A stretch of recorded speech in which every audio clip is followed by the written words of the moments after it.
Hi, my name is Nawaal, and in this video, I'm going to be going over a few different sleep hygiene tips to help you sleep a little bit better, especially if you've been having trouble sleeping lately. While this video isn't going to go in depth on what might be causing that sleep disturbance, it'll give you a few great tips to take with you at the end of this video to hopefully sleep a little bit better tonight. So the first tip that I always love to go over with my clients is keeping a consistent sleep routine. Consistency is definitely key. As humans, we are creatures of habit, so whenever we have a similar bedtime each night and do similar tasks right before bed, that can often make our bodies know when to start unwinding and getting ready for bed, thus making it easier to fall asleep and then also making sure that we get better sleep overall. Keeping a set schedule as much as possible can really help with our bodies developing that healthier routine, getting used to going to bed around that same time. Speaking of keeping that schedule, another really great thing to do in tandem with that is making sure that you have a great bedtime routine. Whether that's reading a little bit of a book right before you go to bed, doing a little bit of meditation, listening to calming music, whatever you feel like helps you unwind a little bit, that's definitely a great thing to add into that routine every night. On a similar note, we want to make sure that you're managing stress as much as possible before you get into bed.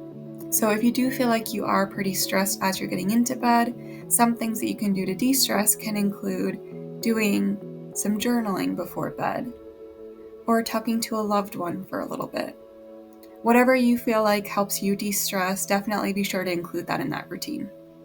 Another tip of something to actually avoid before going to bed would be to limit screen time. I know we are often pretty glued to our phones nowadays, and this is much easier said than done, but making sure that you are trying to set that bedtime on your phone as well, and putting it down a little while before bed can help with making sure that you're not as activated once you go to sleep. Some other things to avoid as you get closer to bedtime can include caffeine. We definitely don't want that too close to bedtime. Also avoiding alcohol as we get closer to bedtime, and just making sure that you're not doing too much physical activity right before you're going to bed too. With the caffeine and the physical activity, by doing those too close to bedtime, it can make it so we are super activated and not as tired as we're going to bed. With alcohol, you might think that that's something that's calming you down and making it so it's easier to unwind right before bed. However, sometimes it can actually have the opposite effect. Alcohol can leave us feeling dehydrated and unwell. So whenever we are having it right before bed, it can lead us to having less restful sleep overall. Some other tips to help with sleeping a little bit better can include just making your room a lot more comfortable to you. Whether that's putting up curtains to avoid light coming in, making sure you have the comfiest bed sheets, whatever you think will help make your room feel a lot more comfortable to you, you should definitely be sure to include going forward. The more comfortable, the better. If you've done all of these things and you still feel like you're having trouble sleeping, this next tip is for you.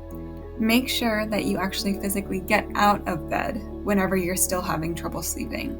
Often we'll keep trying to push ourselves and lay in bed and toss and turn all night, but in the end, that actually causes more harm than good. We start to associate the bed with a space where we're not comfortable and we're not getting any sleep, and then slowly our stress will just increase in response.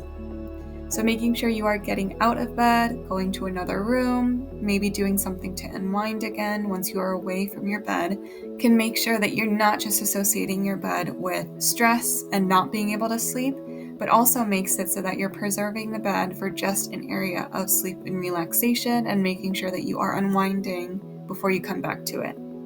Hopefully, by the end of this video, you're able to take some of these tips and try and get more restful sleep. However, if this is something that you still want to continue to work on, or you want to figure out the cause of what's keeping you up, you can always work with a clinician here at the Center for Growth, and we can help you out with all of that and more. If you are interested in getting started today, you can request an appointment online or feel free to give us a call and we'll help you out that way. Thank you so much, and we hope you have a great night's sleep.